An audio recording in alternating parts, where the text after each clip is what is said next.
Friend চলে আসছে তার খালামণিদের বাড়িতে। হ্যাঁ, দেশ কত উন্নত হয়ে গেছে। দুলাভাইদের এই বাড়ি যখন করে তখন এটা হচ্ছে ঢাকা রায়েরবাগ, মানে শনি একরার অপোজিটে, শনি একরার পাশে আর কি। ঢাকা থেকে মাত্র অল্প একটু ডিফারেন্স, দূরত্বে আর কি। তারা দুলাভাইরা যখন এই বাড়িটা করে তখন এই বাড়িতে মানে আসার জন্য রাস্তাঘাট এরকম ছিল যে আপনার কি বলবো যে হাঁটু সমান পানি ছিল, রাস্তা ভাঙা, মানে খুব কষ্ট হইতো আসতে। মানে এই এই ভোগান্তির জন্য অনেকে আসতো না। এই বাড়িটা কিন্তু বেশ বড়, 7 তলা বাড়ি। তো এখানে এই সারি সারি উঁচু উঁচু বিল্ডিং এগুলো ছিল না বললেই চলে, হাতে গোনা কয়েকটা বিল্ডিং ছিল। তো এখন 6 মাস অন্তর অন্তর আসলো মনে হবে যে এরকম এত এত বিল্ডিং হচ্ছে। ওই যে এখন ওই যে একটা বিল্ডিংয়ের কাজ হচ্ছে। হ্যাঁ, এটা ছিল এইটাই ছিল সবচাইতে উঁচু বিল্ডিং এলাকার জন্য। এখান থেকে মোটামুটি গুলিস্তান দেখা যাইতো। এরকম একটা অবস্থা ছিল।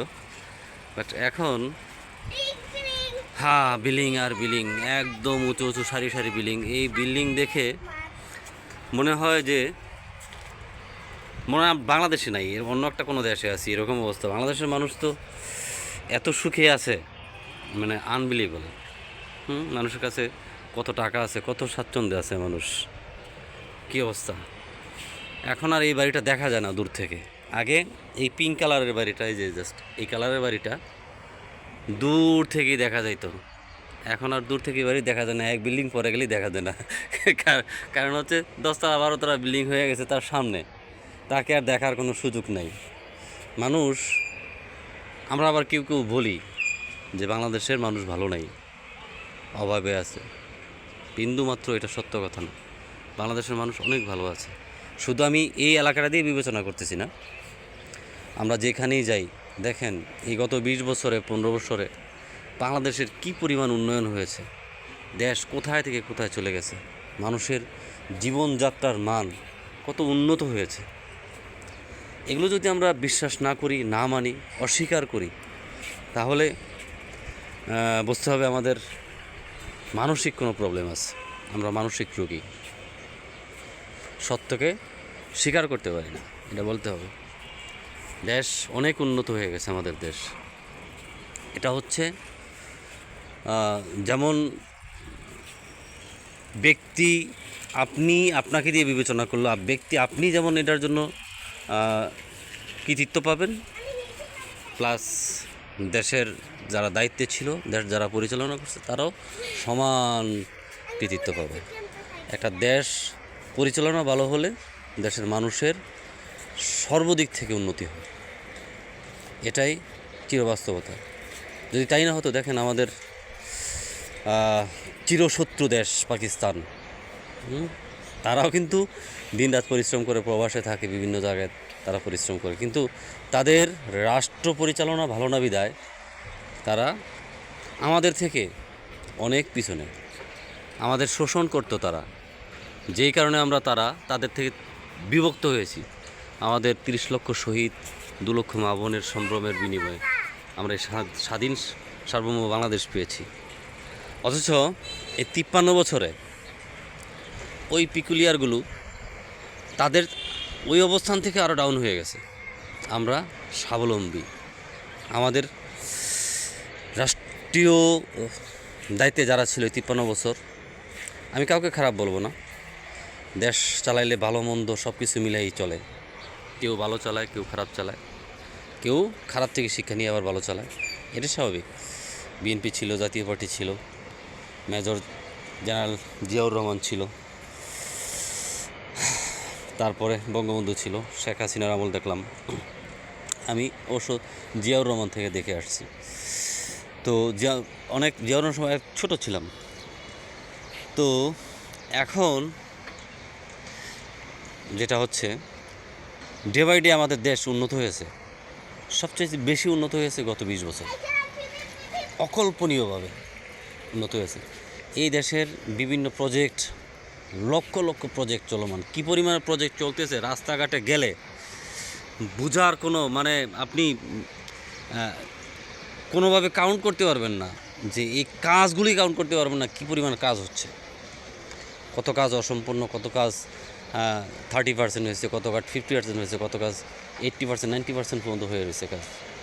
তো এই আমরা জাতিগতভাবে একটু আবেগী, এই আবেগী জাতির জন্য আজকে আমরা একটু হয়তোবা সাময়িক সময়ের জন্য একটা ধাক্কা খাইলাম আর কি। আবার ধাক্কা ঠিক হয়ে যাবে। আমাদের মধ্যে কিছু ওই যে জাফর ইকবালের বাণীতে বাদরের জাতি, হ্যাঁ মানুষ তো আর বাদরের জাতি না, বাঙালিদের মধ্যে কিছু কিছু আছে যারা বাদর থেকে উৎপাদন হয়েছে, তাদের ওই বাদরগুলো নিজেদের স্বার্থ হাসিলের জন্য, মা কথা বলতেছি, হ্যাঁ আমার মেয়ে এখানে সাইকেল নিয়ে দাঁড়ায় আছে, নিজেদের স্বার্থ হাসিলের জন্য তারা এই কাজটা করছে আর কি। ক্ষমতা লোভী, ক্ষমতার জন্য তারা এটা করছে, ক্ষমতা নেওয়ার জন্য এই একটা বিশৃঙ্খলা তৈরি করছে। এত সুন্দর সাজানো গোছানো একটা দেশ মানে ধ্বংস করার পরিকল্পনা করছে। সৃষ্টিকর্তা তো একজন আছেন, উনি সব জানেন, সব দেখেন।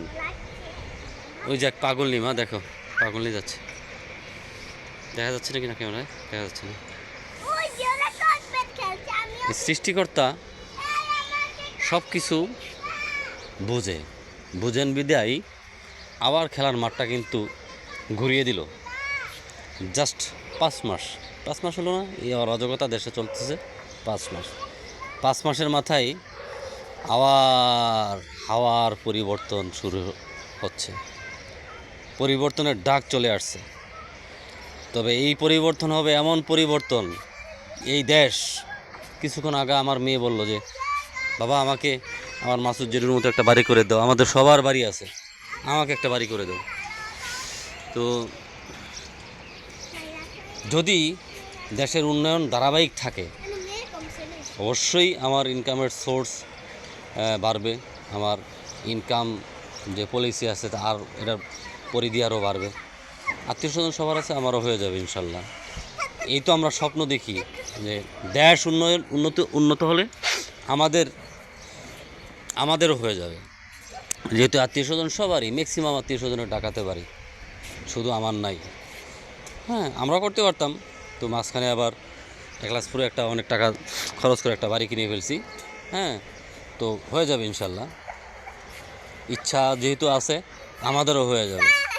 তো যেই কথা, এখন এই দেশটা এত উন্নত হবে, আবার যে পরিবর্তনের সুর উঠছে, মেবি সেনাবাহিনী কিছুদিনের মধ্যেই ক্ষমতা নিয়ে নিচ্ছি একটা রব উঠছে আর কি।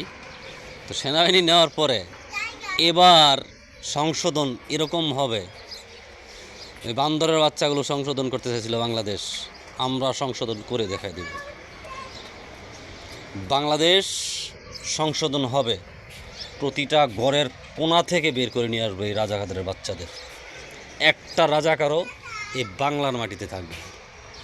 এই দেশ ভবিষ্যৎ প্রজন্মের জন্য মুক্ত বাতাসের দেশ হবে। এই দেশে কোনো জঙ্গি থাকবে না, কোনো ধর্ম নিয়ে ব্যবসা করার লোক এখানে থাকবে না, সবাই ধর্ম বর্ণ জাত গোষ্ঠী নির্বিশেষে এই দেশের সকল মানুষ ভালো থাকবে। এই মা, এই তুমি কি এটা রাখো, এটা ডাম্বেল বানাইছে তোমার ভাইয়ে, মনে হয় মারবে, তোমার জিলানি ভাই আছে মনে হয় এখানে, মার দিবে পায়ে পড়বে, চলে আসো, ওই যে ডাম্বেল নিয়ে ইয়ে করতেছে, তুমি চলে আসো বলছি।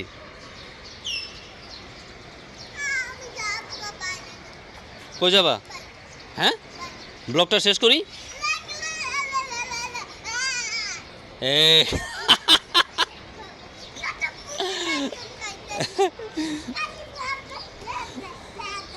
আচ্ছা কাম টু পয়েন্ট, যেখানে ছিলাম আর কি। তো এই রাজাকারগুলো যখন এই বাংলাদেশ থেকে একটু কথা বলি, মোল পড়ে যাবে ওই যে এই বাড়িটা সুন্দর মা না, আমি পলিটিক্স নিয়ে কথা বলি না তো, আমি পলিটিক্স বলি না তো